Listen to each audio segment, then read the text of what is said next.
The Los Angeles Lakers held on to their top 3 protected pick, landing 2nd overall in the NBA draft lottery. Today I've got NBA draft expert Sam Vecenie of the Sporting News to help me break it all down and figure out just what the Lakers are going to do with that pick. Before we get started, this is also a great opportunity for us to run a little contest here. So here's the deal. If you go to iTunes and you rate us, subscribe, and review, in the review I want you to tell us who you think the Lakers should take with the 2nd overall pick, and I'll read a few of the responses on next week's show. So again, go to iTunes, rate us, subscribe, and review, and in your review explain who you would take with the 2nd overall pick. We've got a lot to talk about today, so let's get to it. My name is Trevor Lane, and this is the Lakers Nation Podcast.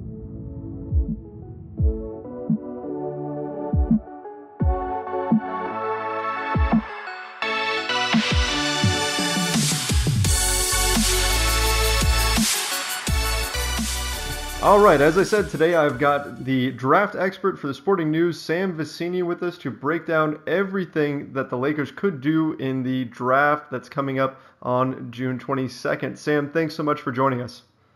How's it going, Trevor? It's going good, man. I mean, last time I had you on, which was just a few weeks ago, you mentioned how it was kind of a gloomy day in Los Angeles, and now I think that has changed now that the Lakers have their draft pick, right? Well, not only do the Lakers have their draft picks, so all of the excitement in Los Angeles around the Lakers has been restored. I'm looking out in the sky and beautiful, luxurious, not really luxurious, Hollywood, and there's not a cloud in the sky, man. It is beautiful. I feel like, we can't talk about Hollywood like it's some like beautiful spot. It's right. You know, it's industrial, just like any other place. Definitely, but you know what? At least with their pick, it does feel like. I mean, I don't know. Maybe Hollywood isn't all that pretty or anything like that, but it certainly looks a little bit brighter now that the Lakers have this draft pick. I mean, Magic Johnson's smiling. Lakers fans are smiling. It's an exciting time for LA, I think. Yeah, no, it definitely is. And not only do they keep this pick and have it be number 2 overall and position themselves to get a really, really good player, obviously, but I think the more important part is that they keep the 2019 pick now as well. That was just going to be such an incredibly important part of the way that they're going to build going forward. And I know that a lot of Lakers fans, I imagine, are hoping to be in a situation where by 2019, you know, we're talking about the 20th overall pick versus the, 7th overall pick, sure. Which, something will be projected. They'll be right around there, I think, next year, like somewhere between the 5th and the 10th overall pick in terms of projections, unless they do a major splash in free agency. I think that it's incredibly important not only for the fact that they could get a young player, but it's incredibly important for them to know exactly what their trade assets were going forward. If they were going to have to give up that Orlando pick or the pick to Orlando in the Dwight Howard trade, it was going to be a little bit demoralizing almost, right? Like it was just going to be an unnecessary loss of an asset given how the Dwight Howard era worked out in Los Angeles. And the fact that they now have that, the fact that they have this number 2 overall pick, it definitely bodes well for the franchise going forward. Well, yeah, I mean, it definitely would have felt like something of a lost season had they lost the pick. I mean, after such a rough year, I mean, it was not easy for Lakers fans. So to actually lose the pick on top of that, I mean, it would have been just kind of insult to injury or kicking us while we're down. Would have been a tough situation to be in for the Lakers. So, but now, I mean, things are definitely looking up with this pick. They've got a number of guys that they could look at. Of course, it seems like Lonzo Ball is the favorite.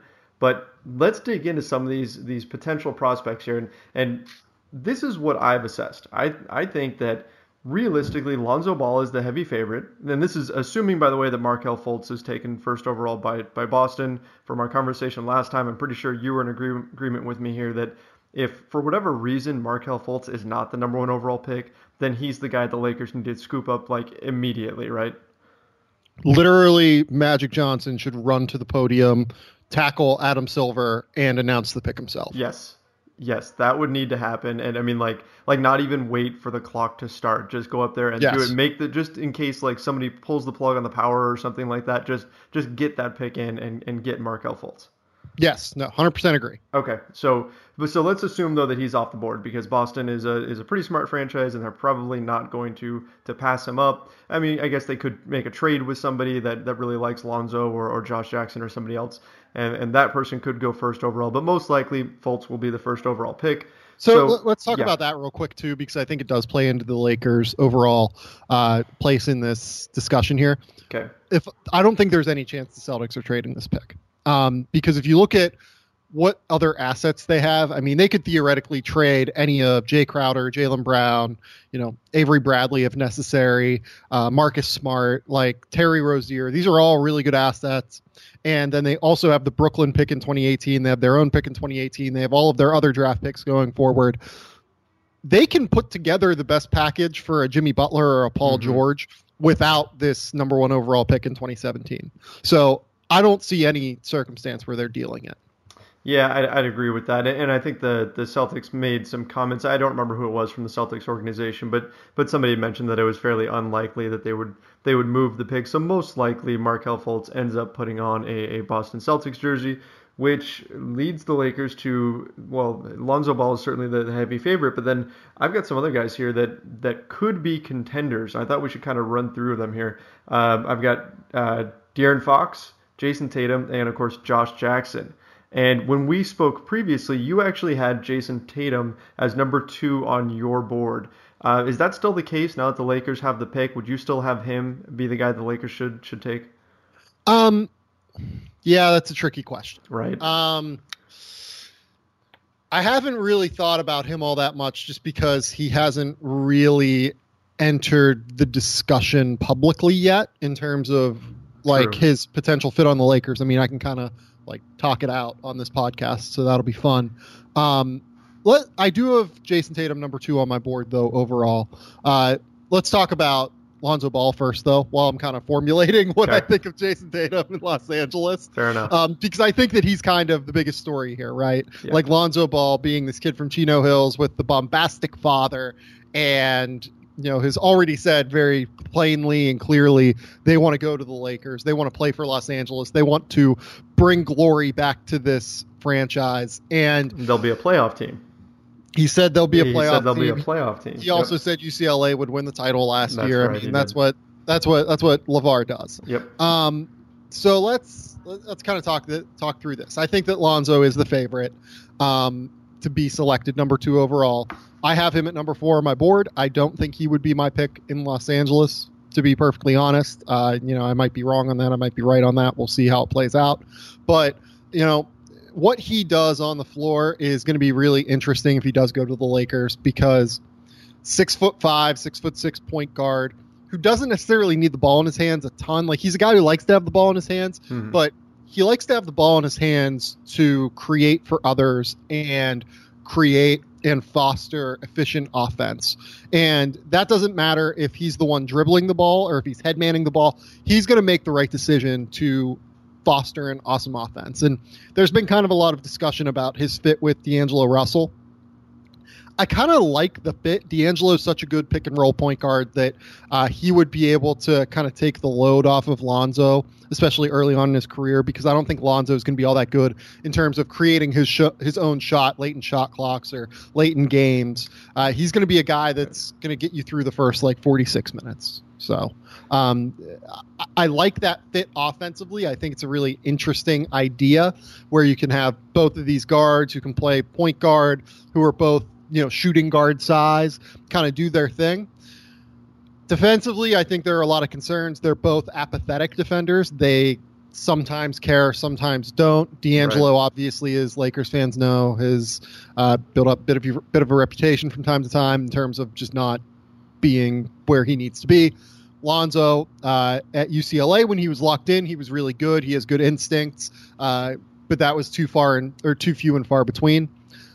I think that if things would work out well and you could get Lonzo to lock in a little bit more, I like the fit defensively because it would allow Luke Walton to kind of run the switching scheme that he really wants to run coming from Golden State. Like you could theoretically have between, D'Angelo Russell, Lonzo Ball, Brandon Ingram, Julius Randle, and Larry Nance. You could have like a hyper athletic defensive lineup who could protect the weak side of the rim and do a lot of different stuff. And that is very interesting to me, but it all hinges on those two guys at the tip of the iceberg containing penetration from the perimeter, or else it all falls apart. So I'm intrigued by the defensive fit, but I'm not certain it would work either. So how does all that fit with the way that the Lakers are trying to build? That's a good question. Ultimately, I think it's that Magic's just going to take the best guy that he thinks has the most star power. I think there's a chance that he thinks that's Lonzo. So I am incredibly intrigued by what the Lakers do here.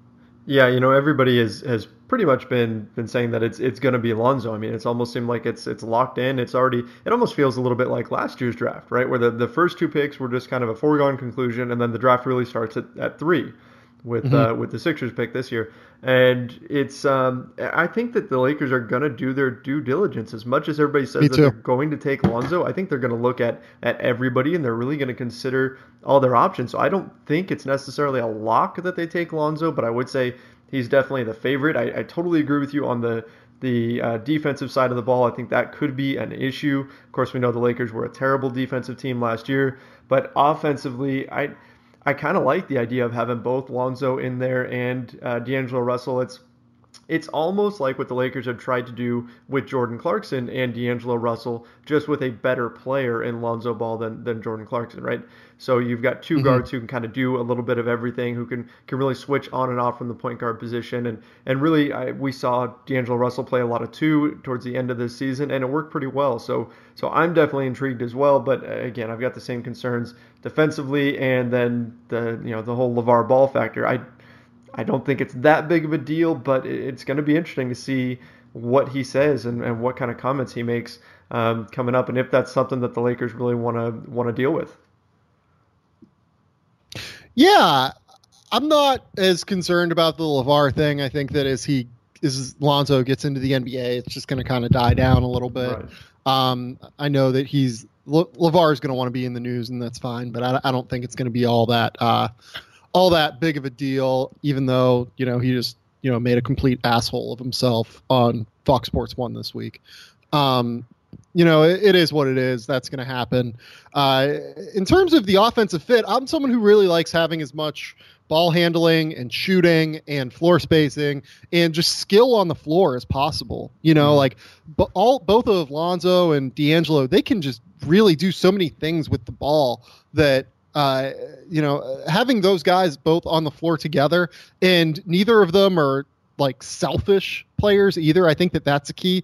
Like you mentioned, Jordan Clarkson, I think sometimes, and I don't mean this negatively, I mean it just in terms of the way that his skill set plays itself out. I think that Jordan can get a little selfish in terms of, wanting to score and look for his own shot more than, play team basketball. And I think that that's a perfect fit for a guy coming off the bench that can be like a microwave scorer. Yes. But it's tough to make that work whenever you're, trying to close lineups with Jordan Clarkson on the floor, and he's trying to, take it upon himself to create offense. So, I like Jordan a lot. I think that he's going to be perfectly suited to a role behind whatever guard the Lakers end up selecting, or whatever, whatever perimeter player they end up selecting or building around next to D'Angelo Russell. And I know that some people have also mentioned maybe trade D'Angelo. I'm not in on that at all. Me either. Russell has put up historic numbers for his age and for, his first 2 years in the NBA, for a guy that is 19 and 20 years old. I would not be looking into this at all. I would be trying to make a player work around D'Angelo and with D'Angelo more than I would be thinking that this is D'Angelo's replacement. Agree 100%. Yeah, I said the other day, the only way that I would be trading D'Angelo Russell if I was the Lakers, is if it was just a no-brainer deal, somebody blows you away with an offer, then maybe you consider it. But otherwise, I'd be too curious to see what Ball and Russell, or whoever they take and Russell, can do together. I think that's something that is at least worth exploring. And if it doesn't work, then maybe you look at a trade at the trade deadline or next summer or whenever. But there's no reason to rush a decision like that. Yeah, no, 100% agreed. Maybe it doesn't work. Maybe D'Angelo wants to kind of run his own thing, and that ends up causing strife or whatever. But yeah, I just try and make it work and see how it goes. Right. So let's look at the next option here. And this is a name that has been picking up steam since the draft lottery. We've been hearing this name a lot, and that's De'Aaron Fox. And I've got some serious concerns about the fit here, but I wanted to get your take on Fox and how he compares to Lonzo. And obviously you've got him behind Lonzo on your big board. So what's your take on De'Aaron Fox?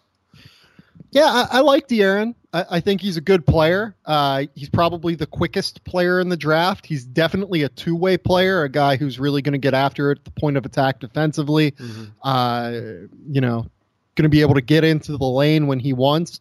One number that I really, really like about him is that he, in half-court settings this year, finished 60% of his shots at the rim, despite weighing like 175 pounds throughout the course of the season. I think that's a really good sign for the way he's going to be able to score at the basket in the NBA once his body continues to fill out. Wow, and I'm a believer that I would have thought. Yeah, and I'm a believer, and he also was like in the top 15 percentile in terms of runners and floaters and stuff in the NBA or in the college game, and that's really important as well, especially for a guy that's a mid-range. Point guards need to have that in-between game, in my opinion. Now, I know that we all talk about threes and shots at the rim, but lead ball handlers need to be able to just create shots at the end of shot clocks, and sometimes that's the shot that's there. Once his body fills out, I think the jump shot is also going to come along. The mechanics aren't a disaster. They just lack consistency right now. And I think that one extraordinarily underrated part of jump shooting is just generally having the strength and, endurance to have your shot mechanics hold up as games go on and as your muscle memory continues to strengthen. So, I believe in Fox as an offensive player. I believe in him as a defensive player. Ultimately, I think that he and Lonzo are actually extremely close in terms of their, value as a prospect.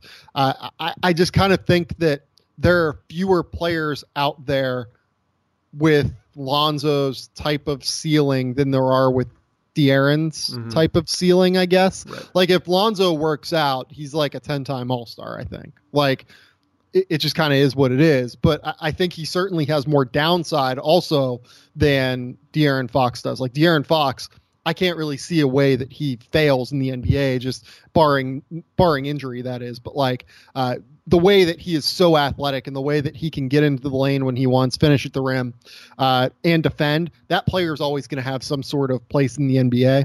Lonzo, if he doesn't necessarily work out as well and the jump shot doesn't translate as well, I think he's a less valuable player than what De'Aaron's downside is. Having said that, again, if I'm the Lakers here, and this is hopefully the last time that I am drafting in the top 2 or 3 of the draft, as opposed to potentially being in the 2019 draft, whenever your next pick is, hopefully being at least in like the 14 to 16 range, if not higher, by the time we get some free agents in there. Hopefully, if I was running that organization, this is your last shot to really make like a massive splash, right? This is your last shot to get like this super duper high end ceiling player. And I can at least understand why you would go Lonzo then. Now my big concern with Fox, I love the quickness and the defensive skills that he's got, because of course we know the Lakers aren't a great defensive team. My concern is the outside shot.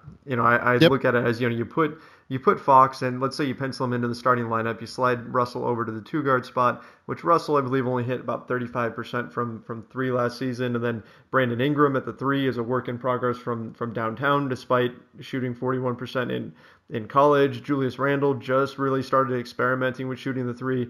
I just feel like you're you're looking at almost like a young version of the Chicago Bulls, where teams are just going to pack the paint on you because they know that you don't really have much going from the perimeter. But you seem to think that could change, that Fox's jumper could come around as he gets a little bit older and stronger? Yeah, look, like I don't think he's ever going to be like a 40% three-point shooter, but I think that he's going to be like something in like the 33 to 35% range. And if he can hit at that level, I think that his game is just wide open then, right? Like, because you still have to at least defend him out there. And if that happens, and maybe I'm being overly optimistic, to be honest. Like, maybe I just buy the shot mechanics and kind of buy the way that this thing's going to work a little bit more than I should, because I believe in the kid and I believe in his work ethic and I believe in his talent. But, you know, it is what it is. I think I'm going to ride with I always ride with kids that are insane hard workers. And everything I've seen from De'Aaron Fox, that is accurate. He's also an incredibly emotionally intelligent kid that seems to have a really strong understanding of the way that this stuff works. So, in the way that he's going to improve. So, I believe in him, but ultimately I do think that Lonzo is the higher ceiling player if things work out. So most likely Lakers would still lean towards Lonzo there, but good to hear that, you know, there are other options as far as Fox goes, that if they are looking for another guard, they've got a real alternative here should something come up with Lonzo where they decide that it's just not going to work. Now there are a couple of swing men that could be interesting, a few wings here, and you're still figuring out the Jayson Tatum thing. So let's get into Josh Jackson, because he's I can talk about Jayson. You want to go Jayson Tatum? Yeah, all right, let's talk about him. So the thing with Jayson Tatum is that he's probably, in terms of ceiling, the best scorer in this draft. If he could, it wouldn't be crazy to me if he becomes a like 25 point per game scorer in the NBA. He's that fluid. He's that polished. Has the potential to shoot it from deep. He's not quite there yet. It's a little bit robotic in terms of mechanics, and the shot can flatten out a little bit, but I think he's going to get there again. Incredibly hard worker, incredibly good kid that is kind of the person that you want to build around within your organization. So how would he work with the Lakers? I think that naturally he's a perfect fit with Brandon Ingram, who I think we've talked about this before. I see Brandon Ingram, and have since draft day, as more of like this hyper elite role player than I do a, potential 5-time NBA All-Star, right? Like if he made an All-Star game or two, I wouldn't be super shocked, but I see him more as a guy who's going to defend multiple positions, be super athletic, probably shoot it at a pretty solid clip eventually. And the mechanics, I think, still have a ways to go there. It's a little bit of a slow shot. There's kind of a lot going on at the top, but he's going to continue to get there. Again, he's one of the youngest players that were drafted last year. Yes. I never really expected him to be awesome this year, and I think we've talked about that before too. It's always taken him some time to adjust to each level. So I'm not worried about Brandon Ingram going forward. I do think, though, that Jayson Tatum would be a very good complement because of the immediate scoring ability that he brings to an NBA team.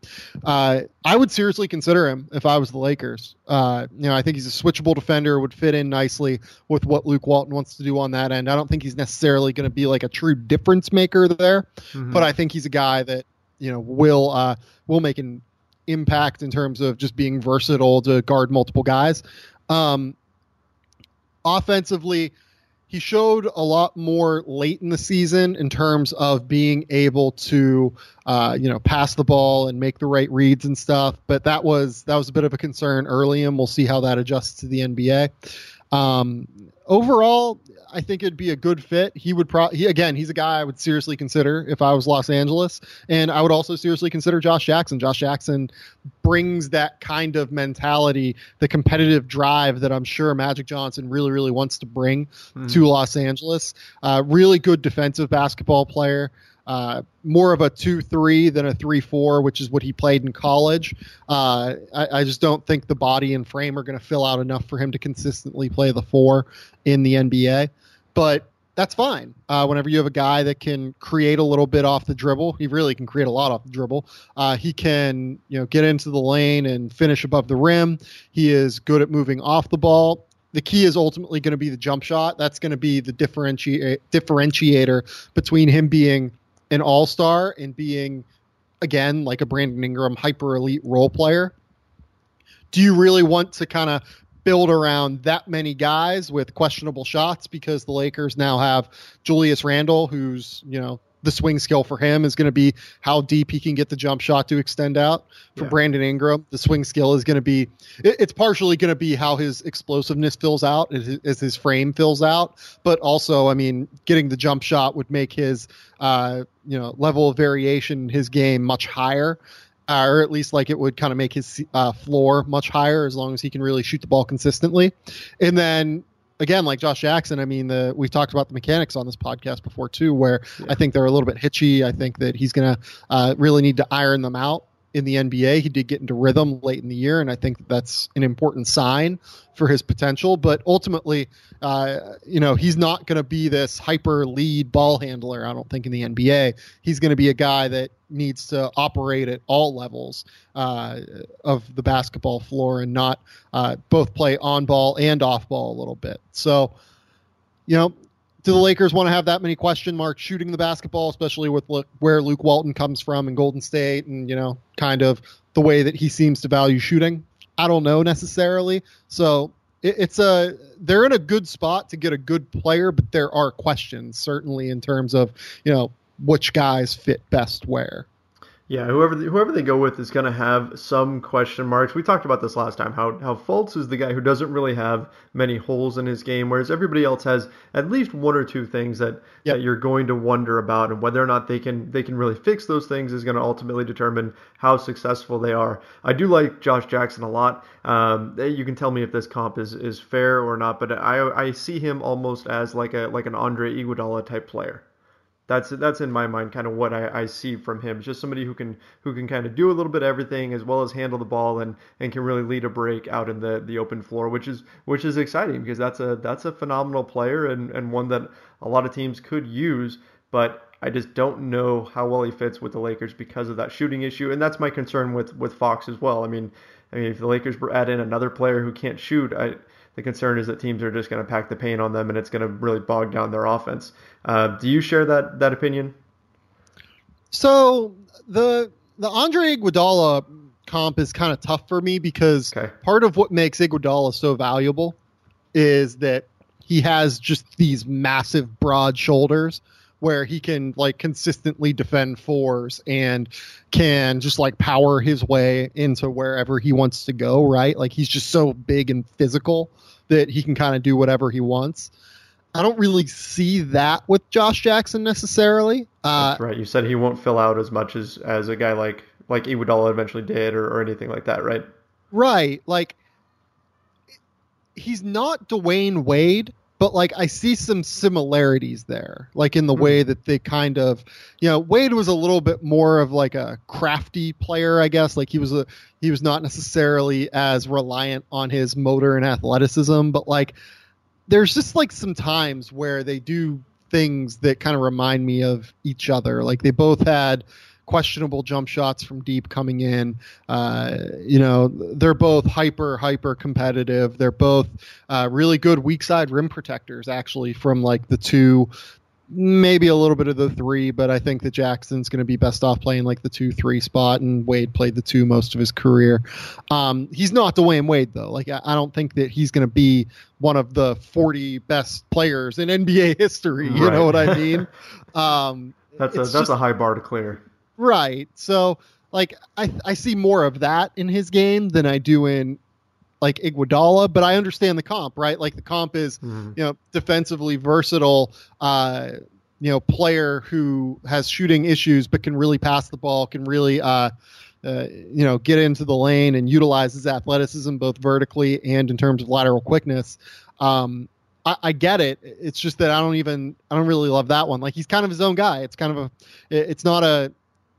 of a frustrating spot, I guess, right? And it's tough whenever you're talking about a 20-year-old kid that still isn't like filled out, right? Yeah, it's tough, and I mean, and you got to remember too with Josh Jackson, he's actually older than Brandon Ingram, right? I mean, so this is guy. I mean, does that in your mind limit his ceiling a little bit, or are they so? I mean, a guy in his young 20s still has plenty of room to grow. You know, I don't think it limits it that much. Like, I hesitate with him because I do think he has so far to go in terms of his frame that, like, I don't really want to say that, like, oh, his ceiling is lower than X younger player. You know, like, I think his ceiling is still higher than Brandon Ingram, even though he's older than Brandon Ingram. Yeah, it's a tricky spot, right? Because he's even younger than some of the, you know, like you said, like Brandon Ingram would have been a sophomore this year. Like some of the sophomores that are entering this draft, he's younger than his teammate that is still testing the waters, Svi Mikhailuk, who is a junior going into his senior year, maybe at Kansas. So it's always hard to measure upside because I think every player is so different, right? And with Jackson, I think the age plays a part. I think that, you know, being a year older than what his freshman competition was is notable. But you also have to remember, too, like, even if you put him among the sophomores in that class, he still did things on the basketball floor that, like, nobody but Evan Turner and, like, a few other hyper elite college basketball players did. So I'm not super worried about the age factor with Jackson. So, having talked about these guys, here's the big question. Let's say it's draft day. Magic Johnson gets on the phone. He calls you up. He says, Sam, what do we do? I can't figure out who to pick. I'm struggling here. You make the pick for us. Who do we take? What do you tell him? I probably take Jayson Tatum. Yeah. I just believe in Tatum's ability to score the basketball.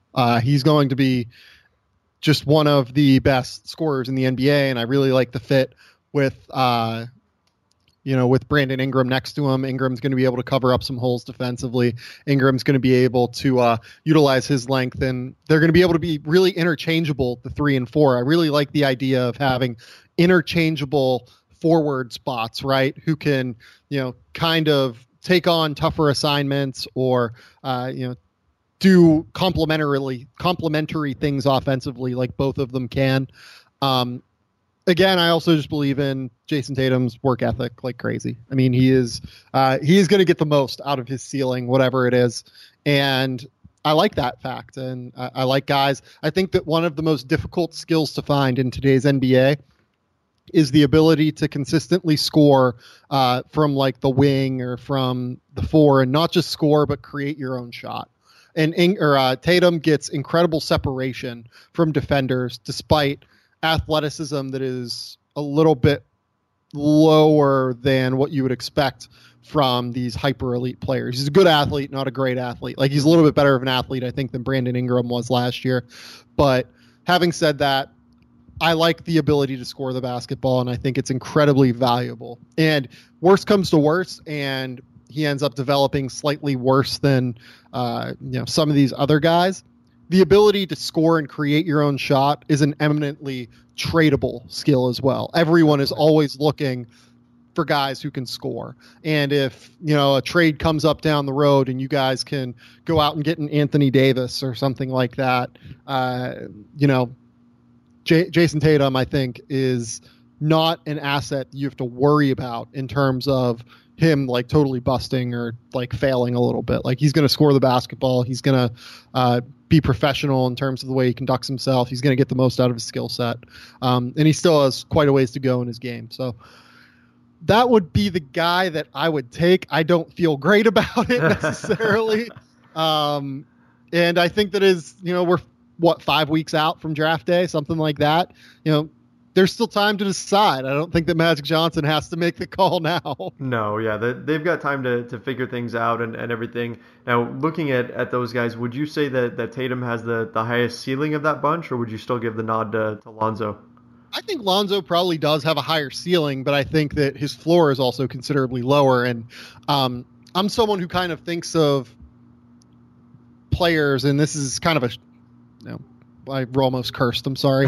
This is kind of a crappy thing to say, but I think of players as assets in a way, right? Like as, stocks, quote unquote. Yeah. And I think you kind of have to think about it that way whenever you're selecting a player that is going to be, the number 2 overall pick and is going to be an integral part of the business that you're running, that is the Lakers, right? Yeah. And ultimately, I think that if we're calling these players expected value equations, for instance, I think that Jayson Tatum's expected value would be slightly higher than Lonzo, even if Lonzo's ceiling value is going to be higher than what Tatum's is. That makes sense. So if you were going with Tatum, the one question that instantly pops into my head is, well, if you're looking at Ingram and Tatum as a 3-4 combo, then we are kind of moving into Julius Randle territory, right? Because somebody would be picking up some of Randle's minutes conceivably. And we were talking a bit off the air about how this is going to be a really big season for Julius Randle, and he's in a really interesting situation contractually. So let's dive into that a little bit. What's your take on the whole situation with Randle and where he fits going forward? So I think I'm a little bit higher on Julius Randle than what some people are, I guess. I see him as, a guy that has already shown the ability over the course of his 2 years in the NBA to be like a, 12-9 guy who can really, really pass the ball from the, 4-5 spot. And he became a much more efficient player this year. He was right around league average efficiency at 22 years old. And he's one of the probably 10 best defensive rebounders in all of the NBA. Do we think that's fair? Yeah, I'd say so. His rebounding slipped a little bit last season compared to his freshman year, but of course that was his rookie year. But I'm thinking college here. But yeah, I mean, part of that is he wasn't playing next to Roy Hibbert anymore, which Hibbert is rebound allergic. So that's certainly part of it. Right. So I think I'm a little bit higher on Randle than what a lot of people are. I think that his ceiling, if he can learn to shoot the basketball, which is certainly up for debate. I think he's taken maybe 150 threes and made 29% or something throughout his career. Is that right? Something like that. In fact, I'll look it up here in just a second. But yeah, it's got to be pretty close to that.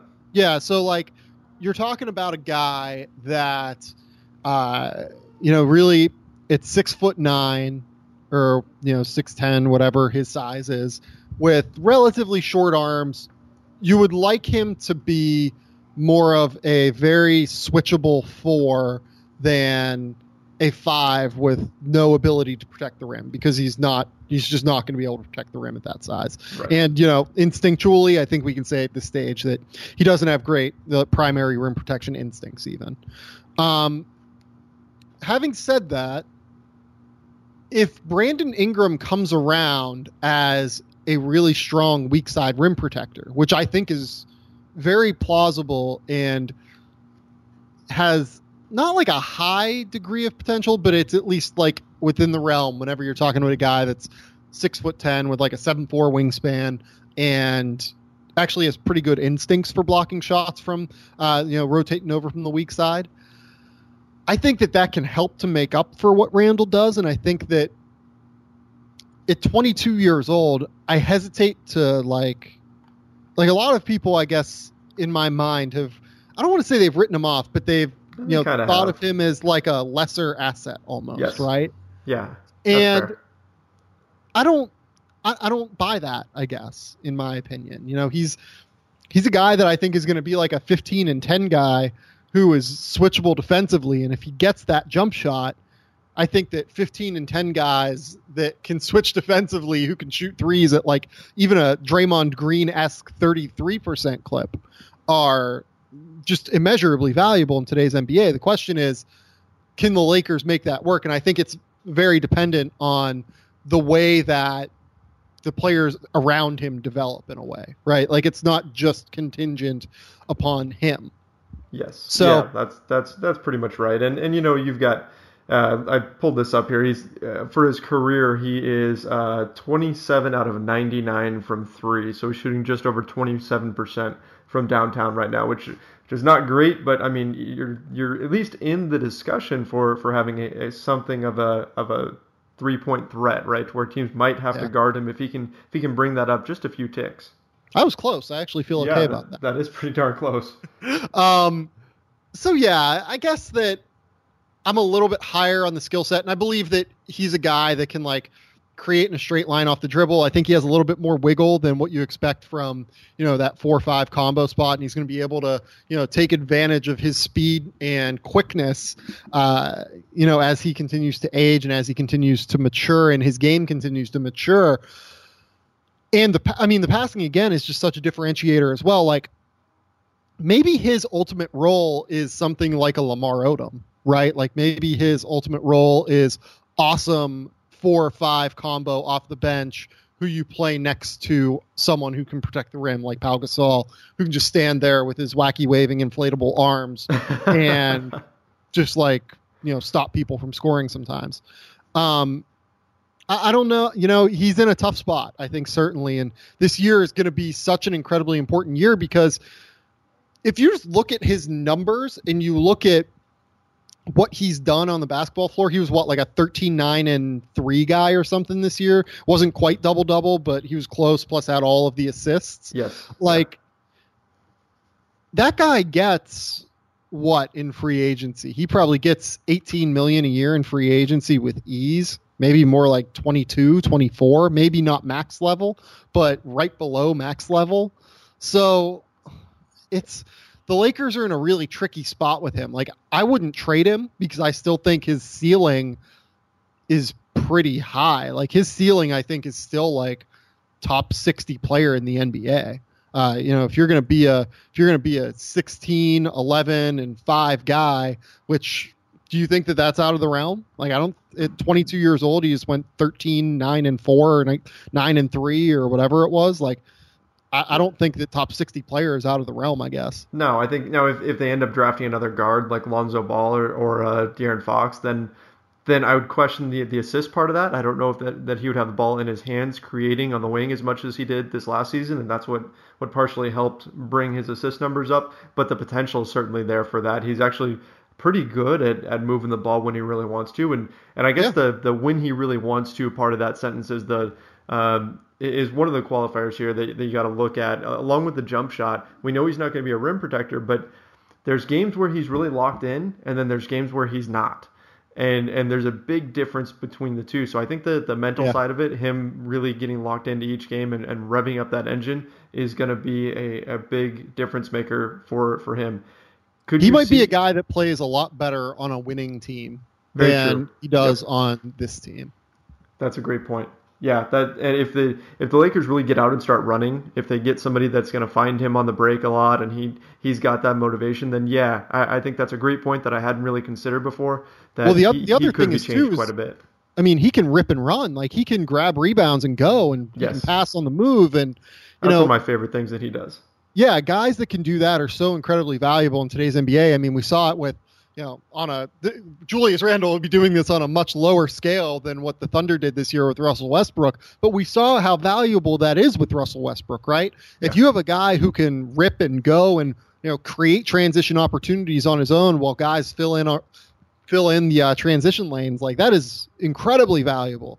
And, Randle can absolutely do that. So that's just like another, aspect of his game that's really interesting. He's not like a traditional player in the way that everyone wants to fill players into boxes now almost, right? Like, you have to have a 5 who can protect the rim, and you have to have, a 3-and-D player, or you have to have, a lead ball handler who can score, right? He doesn't fit naturally into one of those boxes, but if you start to get him motivated more consistently, he kind of fits in parts of a lot of those boxes. And if you have a lot of those boxes filled, then it kind of creates different ways for you to build your roster going forward.